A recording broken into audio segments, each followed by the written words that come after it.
Good morning. Good morning. Welcome to today's coffee chat. Mm. Well, today what I have on my mind is something of a slightly different direction, different topic.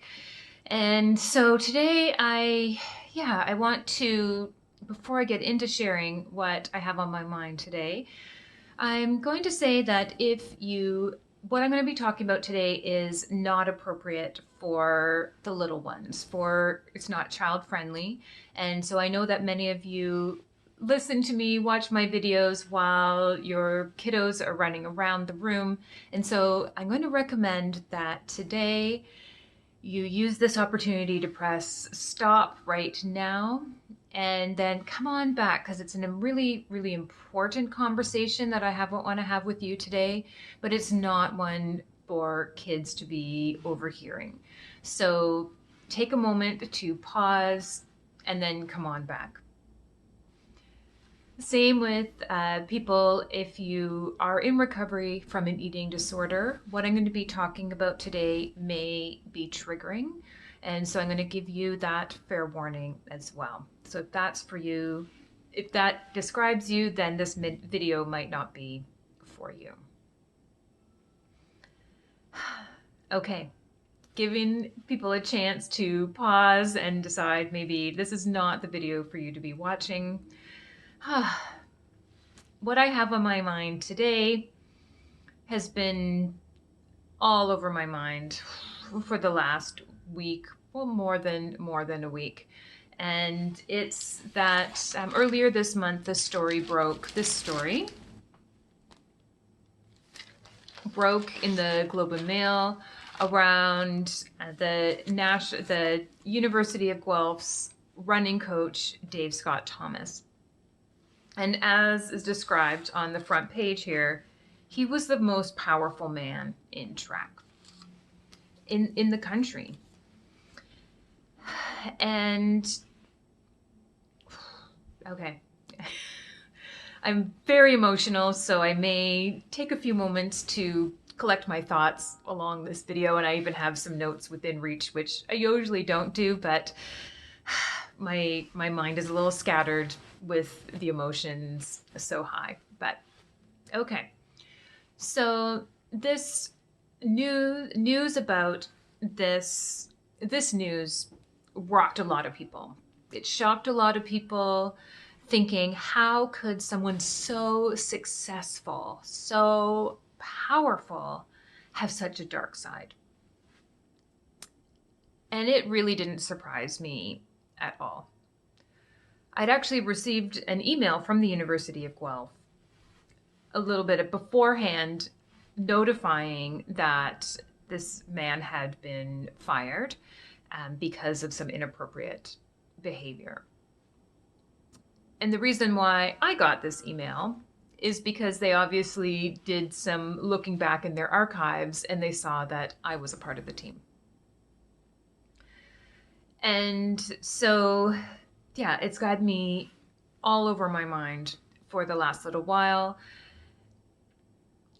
Not that I want to be, and I want to be really, really clear, I did not have any negative interactions with him. He did nothing inappropriate to me, and I did not witness any inappropriate behavior.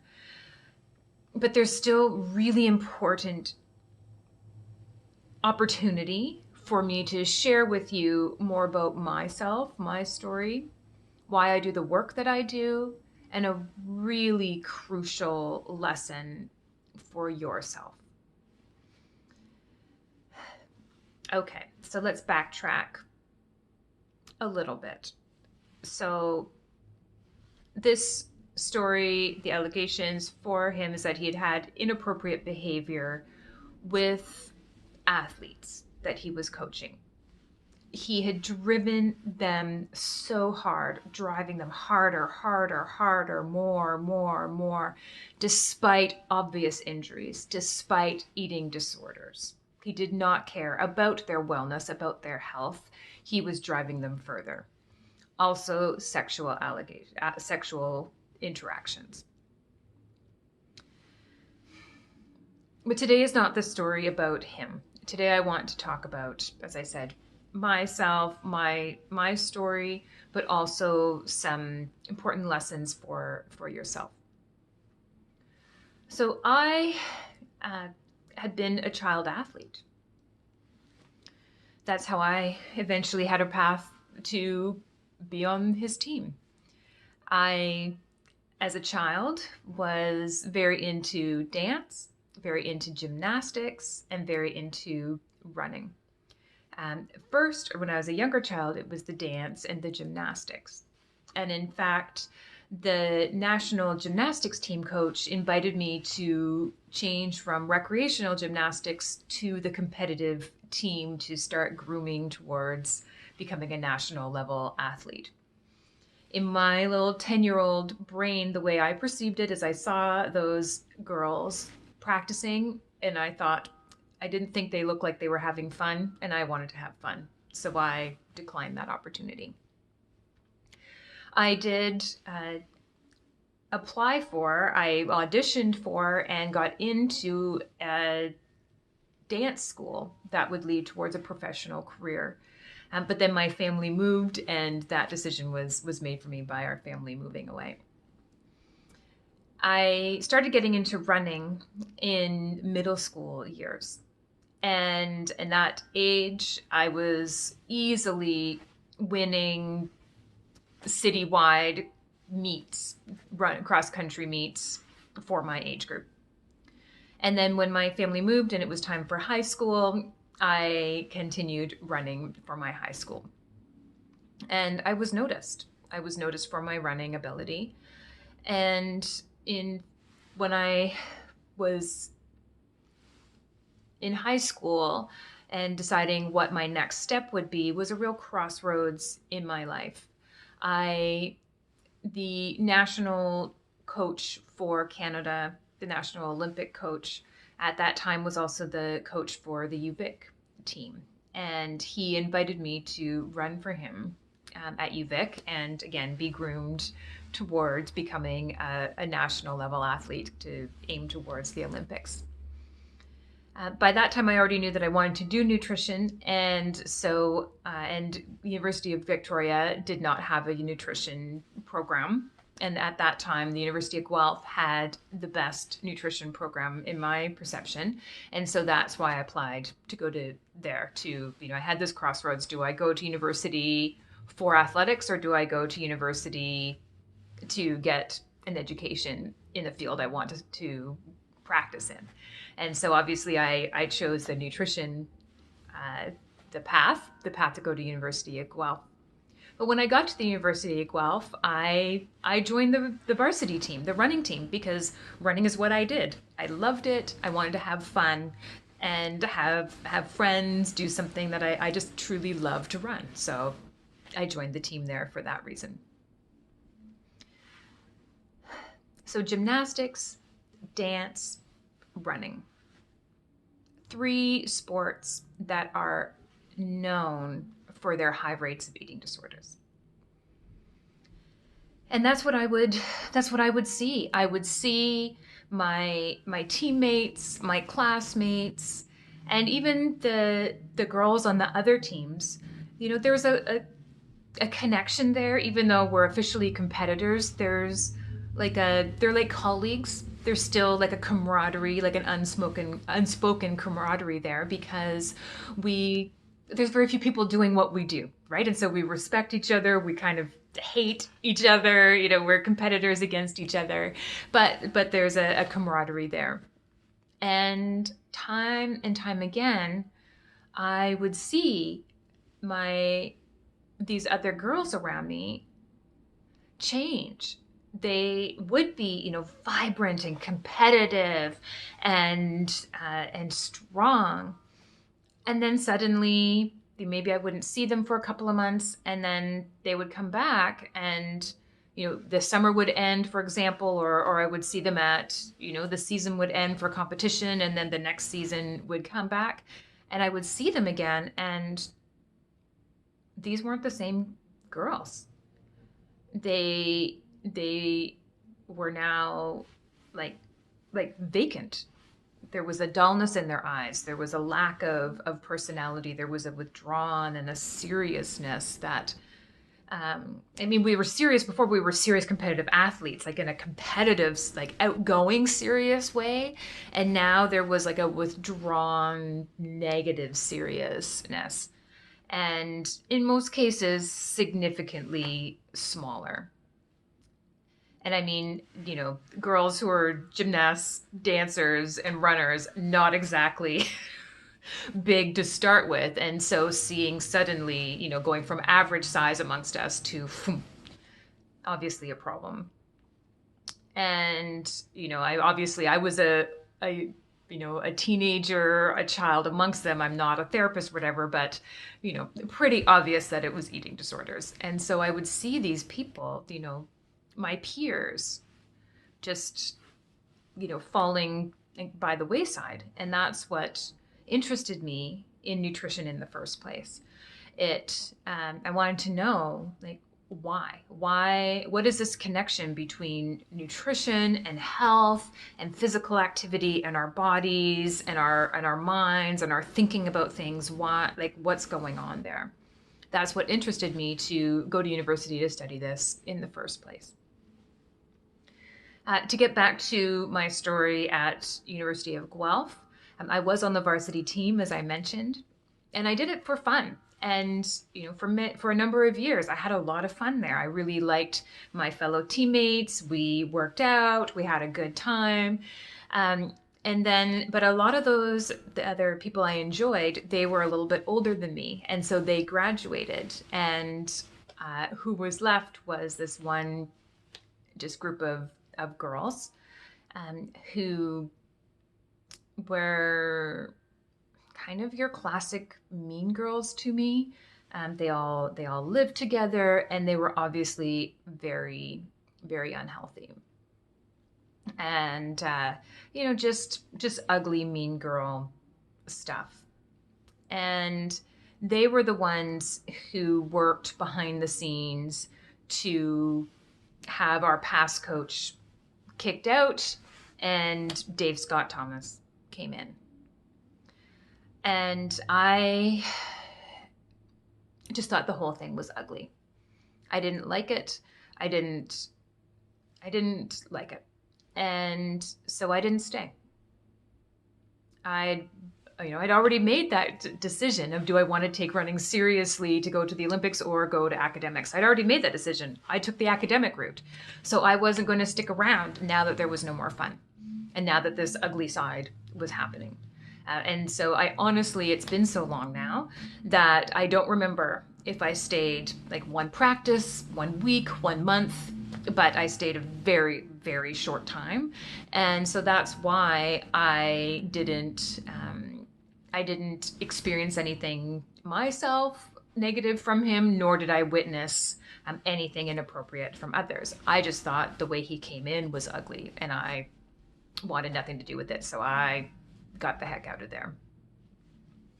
And I'm really, really lucky and just so grateful that even though all of my different athletic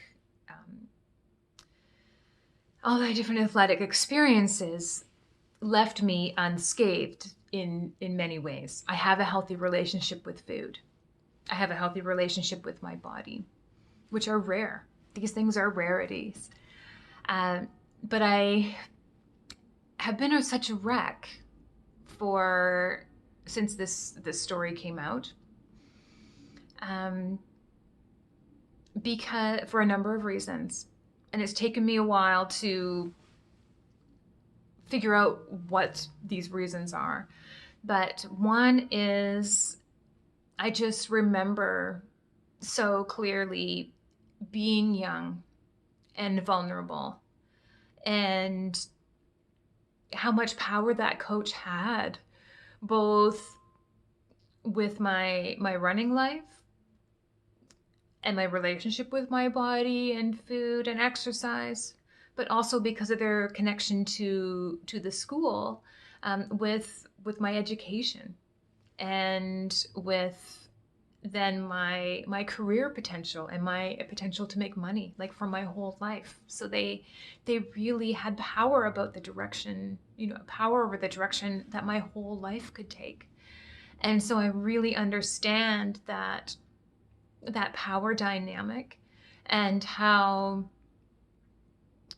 as the athlete, how as the young athlete, they could so easily influence you to do unthinkable things, things that would be unthinkable for us who are outside of it, who are fully grown adults who have power in our own lives. Um, so so yeah, I remember that. Oh, oh, gotta keep it together here. Um, and I remember I have also been feeling a lot of grief, because my experience is, I'm in my mid 40s now, right? So how many generations of young people have had this happen to them since me, and before me. So it's just like, how widespread is this? What looks like athletic prowess and success and strength on the outside is actually so broken and so unhealthy on the inside. And some survivor guilt too, because as I said, I got out of there, and I didn't develop an eating disorder. I actually have a healthy relationship with food. It's like on the extreme other end. And I have a healthy relationship with my body. So, I'm on the extreme other end. But it was a puzzle piece that fell into place as well for me. It really made me see how, as grateful as I am for having arrived unscathed in many ways, what I paid the price for was my self-identity as an athlete. It's amazing, as I just told you, connected those dots of my story, and how, a number of times I was handpicked and selected to, have this amazing opportunity to, potentially go to the Olympics, right? And uh, and yet, up until like this past week, I wouldn't have identified myself as an athlete. Like, oh no, I'm the academic one growing up. My brother is the athlete. Yeah, he's the athlete in the family, not me. And like, it was literally, it's interesting how our minds, out of protection, create like these crazy blind spots. And I was thinking even back to, like, I continued running on my own, just for fun. Running when I had dogs, I ran with them. I even got into trail running when there started to be trail races, and I love that, because I always preferred cross country or track versus running on the road. And so when that started to become a thing, I started into that. And I was thinking back to my behavior even when I was doing that. Um, I I would show up in super like stretched out, baggy, like grungy looking sweats, warm up, and then run the race, and usually win it or come maybe top three. Uh, and then as soon as I finished, I would put my sweats back on, out of there. I wouldn't stick around for the awards ceremony. Usually people who win in a race, they're proud of that, right? And so you want to hear them announce your name as the winner and walk up to the front of the crowd and receive the medal. Nope. I was lickety split out of there. The last thing I wanted to do was to hear my name called and receive a medal. I didn't want that attention. Um, and in fact, it took almost 20 years before I joined a running group again. Uh, I I did so just like a little fun run group, not even a competitive group in any way, but I did, and it was like almost 20 years after I quit the Guelph team. And I can't even tell you how nervous I was before I went. When I think about it, it's ridiculous. Like, this is just a group of adults in a running group at the local Y. We have a full range of people, some of whom are quite athletic, some who run just to, counterbalance their desk job and because they like their beer, and some who, are learning to run. And so it was, so ridiculous that I was that level of nervous.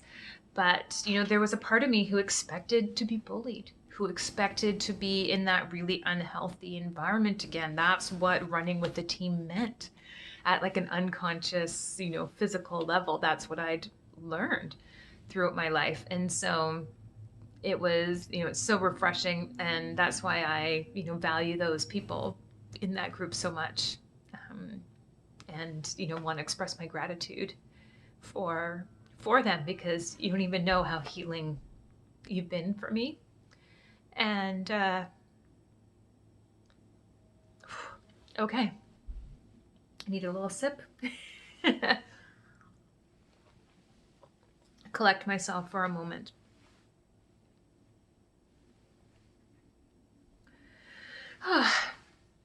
But to get back into the nutrition, into the work that I do, that's why I work, why I get up every day to make a contribution to this world, to work with people, to have nutrition, like actual healthy eating, not messed up, punishing, negative, disciplined eating under like a confusing guise of healthy eating, of clean eating. And why I work with people that I understand it's so tricky to actually have healthy eating habits that stick. I dive into the psychology of our food choices, of our relationships with our body image, so that we actually feel positive about our bodies, how to have a healthy relationship with food. Yes, I work with athletes. Yes, I work with people with diagnosed eating disorders, but the bulk of the people I work with just have disordered eating. Because really, eating disorders are one end of a spectrum, and healthy eating is way over here, disordered eating is way over here, and most people are somewhere over here. So I help people get to actual, true, healthy eating. Eating that is good for our bodies, good for our minds, good for our souls, good for our mental health. That's why I studied that in my master's degree. That's why I do this work with people. And that's also why I do my work with children, because I want to help these kids have a good relationship with food before we launch them into this world with all these messed up messages. I'm going to keep it clean. I won't say a stronger word, but I want to use the F word to describe these messages. Everything that we're surrounded with is just so messed up. So I want to help these kids have a healthy relationship with food, a healthy relationship with their body before we launch them into this world. And that's why I do my work with the kiddos. It's almost like an inoculation against this world we're going to be launching them into. And so my word of warning for you is to be careful who you follow. Be careful whose advice you take, who you ask to coach you, to advise you in your nutrition. A lot of these people who look so successful, the personal trainers, the athletes, the coaches, the nutritionists, the nutritionalists, the nutrition coaches, the influencers who advise you on nutrition with their What I Eat Today videos, the tech, entrepreneurs and these other people who are successful in other realms of life who now are teaching you to eat in this certain way. Be really careful with whose advice you take, because unfortunately a big part of many people's unhealthy relationship with food is that they feel compelled to teach others this unhealthy way. And so, and in our vulnerability around our teaching, how we have this disordered eating habits and our good intentions for health. And even a lot of these people who are leading people, they have good intentions too. And they just don't have that experience, that self-reflection ability to see that they're being Pied Pipers, leading people in an unhealthy way in a direction that's further away from true health, from true wellness. And so, yeah, be careful who you follow. Um, yeah, word of warning there. Okay, that's what's on my mind today. Bit of a different topic, bit of a negative topic, but a positive one too, I think, and just a warning that I really, really felt I needed to share, so that you knew a little bit more about me, human to human, person to person, but also with that desire to teach, to have a lesson for you, like to learn from others instead of having to learn these lessons, unfortunately, yourself. Uh, that's what's on my mind today. Next week, I'll be back with my usual positive topics. And in fact, it's going to be one of the things that I know that you love the most, that I love doing, which is a cookbook review. And again, it's going to be this one, Oh, She Glows Every Day. Woof, look at this testing I've been doing. I've been cooking up a storm, and I'm really excited to be sharing with you my thoughts on it. Have a fantastic week. Have a fantastic week, and I will see you back here next Thursday morning.